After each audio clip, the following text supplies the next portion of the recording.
There we go. Okay, well, thanks to the organizers for giving me this opportunity to talk to you. And so I'm going to tell you about some materials that I've been interested in for a long, long time, both physically as well as mathematically. And so these are, we're all quite familiar with periodic media and crystalline materials and random or disordered media, but so-called quasi-periodic media or materials are sort of between these two extremes of periodicity and randomness, and form a very, very fascinating class of media, both including quasi-periodic arrangements of atoms, as well as quasi-periodic patterns on macroscopic scales defining composite material, macroscopic composites. And so here's just a few examples which are kind of motivating some of the things I'm going to tell you about.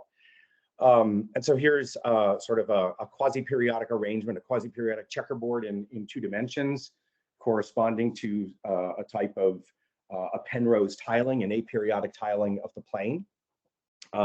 Here's the quasi-periodic arrangement of the atoms, the energy surface of a quasicrystal, of an aluminum, palladium, manganese quasicrystal.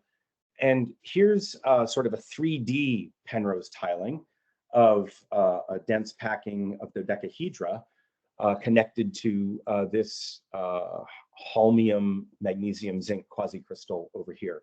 And so what I'm going to tell you about is work connected to looking at classical transport, electrical conductivity, complex permittivity, thermal diffusion, and so on in composite media inspired by these kinds of materials. So we're interested in homogenization, where we might have let's say a 2-phase composite material and of conductivity sigma 1 and sigma 2, and we're interested in the effective or homogenized conductivity, effective sigma star.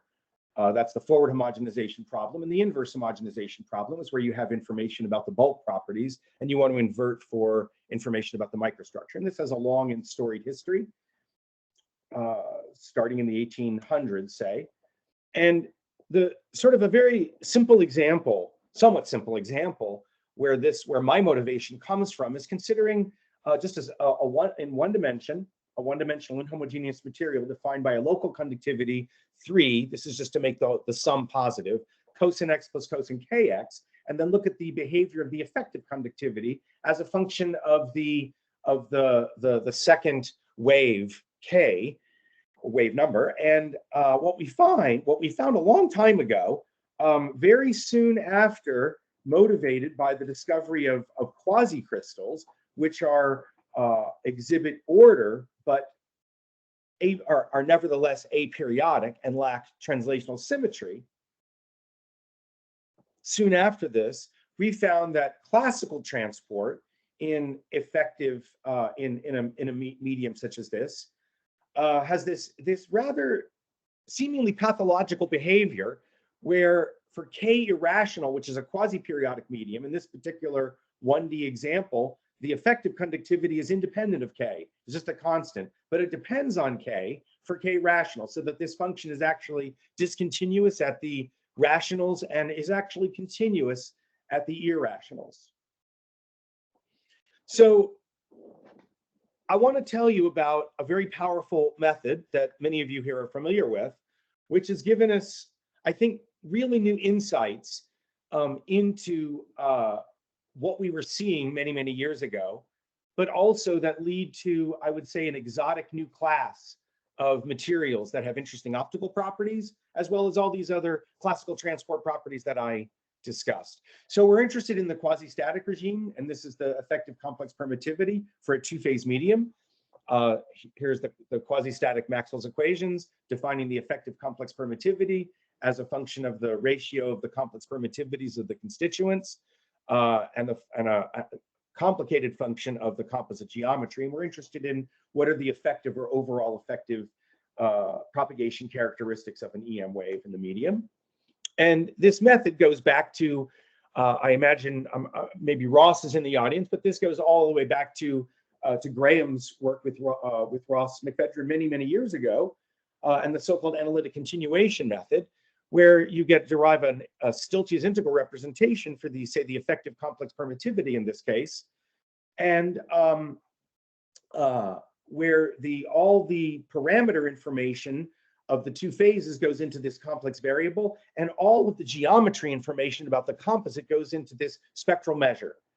And this is a spectral measure associated with the self-adjoint operator gamma chi, where gamma is projection onto curl-free fields, and all the randomness or inhomogeneities in the medium are encapsulated in the characteristic function.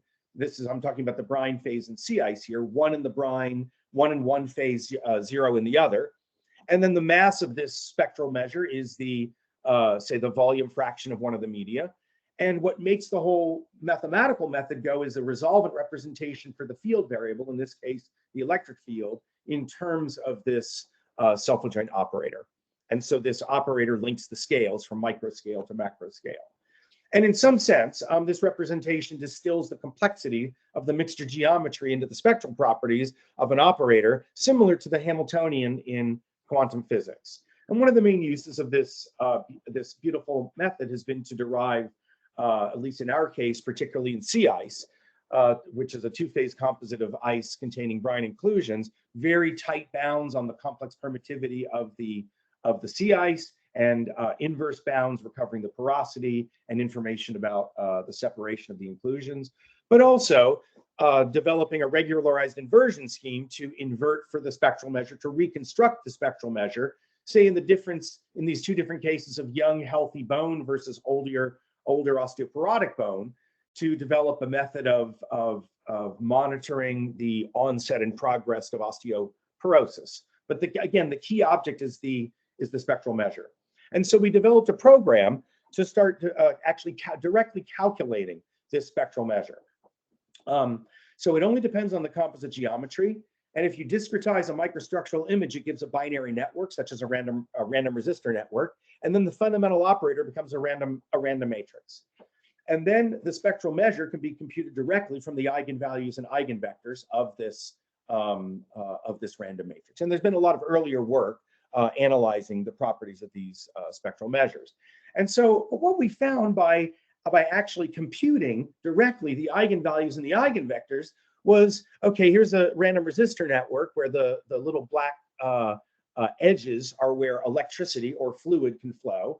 And this is increasing volume area fraction of them, or probability of the open bonds. And we're developing long-range order. And these are the spectral measure calculations. But we see that the spacing distributions of the eigenvalues, which we can get statistics because we compute these things, converge as we go toward the percolation threshold, toward a universal so-called Wigner-Dyson Gaussian orthogonal ensemble distribution, which comes up in random matrix theory.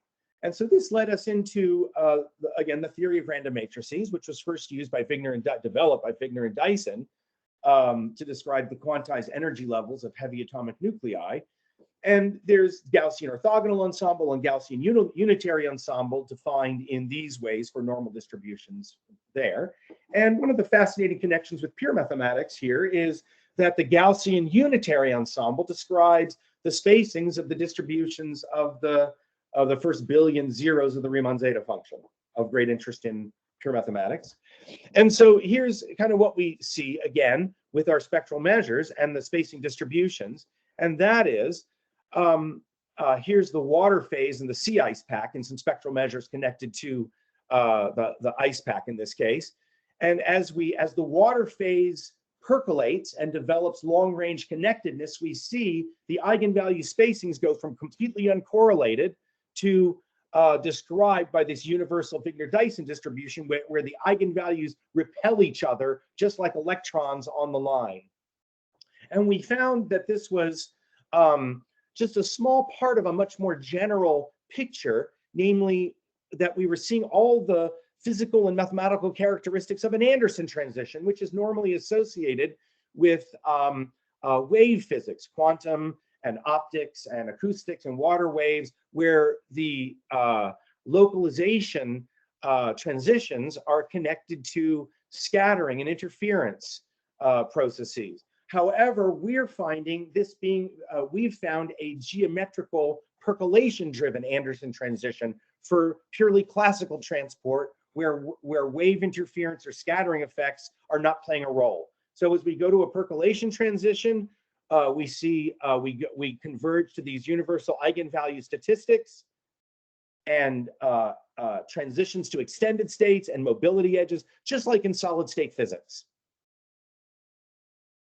Okay, now as I was alluding to at the very beginning, before the 1980s, pretty much material science was divided into kind of two parts: disordered and periodic, amorphous and glass-like, or crystalline with translational symmetry.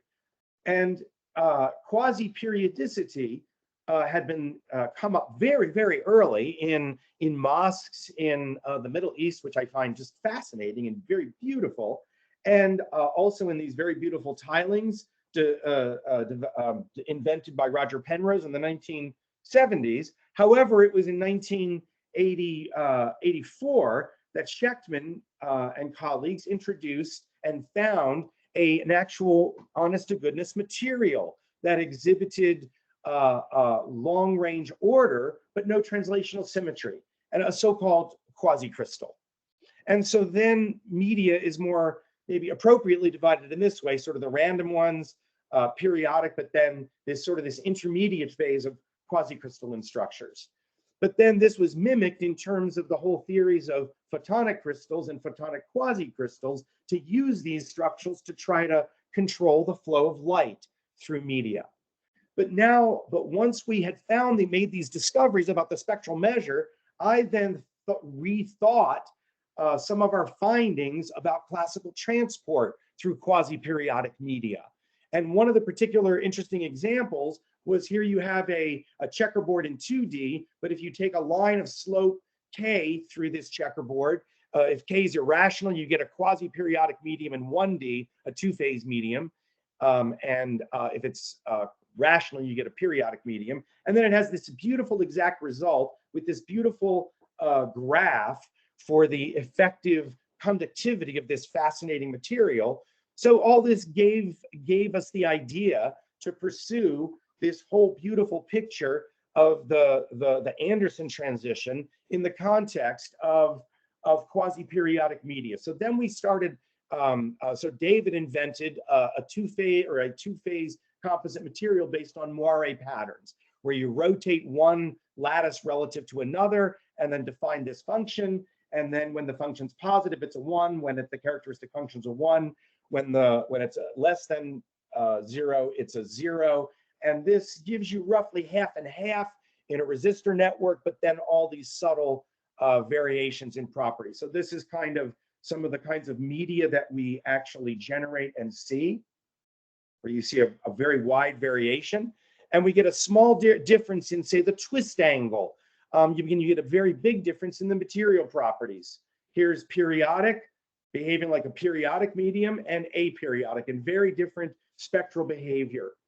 And as we were going through the review process, it was pointed out to us that this was very similar to twisted bilayer graphene, where you have two sort of periodic patterns that are overlain, and you get all these fascinating structures, including beautiful quasi-crystalline incommensurate structures. And so here in our case, we start with one angle, and then we slowly change the angle, and we go from purely periodic. That's 14 minutes, Ken. Sorry. Thank you. No problems. Thanks. Bands and gaps to almost, this is still quasi-periodic, but it's almost indistinguishable from a random system, namely the 2D random resistor network at the percolation threshold. And then this is the behavior. This is our mobility edges and localization transitions, going from, in this situation, this is the so-called inverse participation ratio. When it's big, it's localized, small, extended. And so here are these mobility edges and so on, and the transition then to very, very different behavior. And then within the parameter space, we see a constellation of sort of ordered eigenvalue statistics within this dark blue sea of randomness, as measured by these different kinds of distributions. And then the underlying periodic systems, we see these fantastic fractal arrangements, where we're showing here a sequential inset zooming into smaller and smaller regions, where the sizes of the dots actually correspond to the lengths of the periods. And the white space corresponds to these irrational or, quote, infinite period or quasi-periodic, at least compared to our system size. And so then in conclusion, we see we've developed this new class of exotic materials that display fantastic, actually, by the way, beautiful optical properties as well, that are in this paper that was basically just, should appear later this year. We're hoping in communications physics.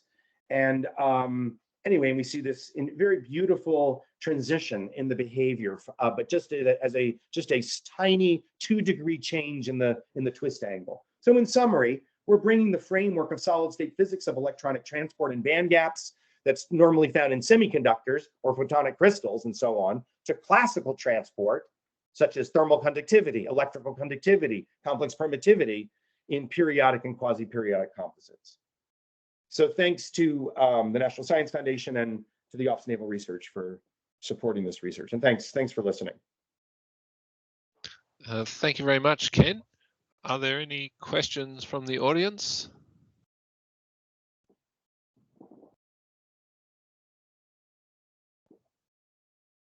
Nothing yet? Or maybe if I can ask a little bit of a naive question. So, you show these eigenvalue spectra, that there's some transition there.